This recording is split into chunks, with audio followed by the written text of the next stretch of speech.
Salam, bugün bir Wolf könüllüsünün günü necə keçir, o haqqda danışacağıq. Burada birinci üzümüzü gözümüzü düzəldirik ki, turistlər bizi görüb qorxmasınlar. Daha sonra blokumuzu xüsusilə bizim formanın rəngində rəngləyiblər ki, uyğun olsun. Sonra burada mən taksini gözləyirəm və gəlir.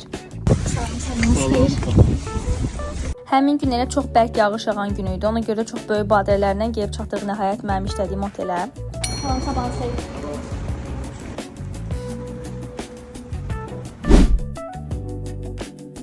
Bura isə bizim fəaliyyət göstərdiyimiz hissədir. Burada biz turistlər yaxınlaşdıqda onlara yol göstəririk, suallarını cavablayırıq. Hansısa bir problemlər baş verdi, həll edirik. Mənim növbə yoldaşım Fatimədir. Fatimə. Biz çay içirik. Bizə çay verdilər, konfet verdilər, maskos. Maska. Ben Rusya'dan geldim.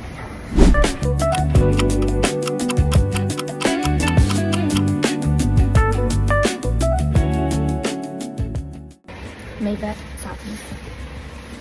O biri şeylər könüllülər. İndi o şeydə Venida olanlardan, stadionda olanlar çoxu yaş olublar, da çox dəhşətli yaş var. Amma biz burada oturmuşuq quru. Düzdür, Fatimə biraz yaş ola bilər. O da quruyacaq birazdan.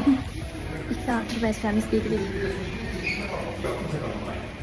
Bu könüllərin bir günü belə keçir.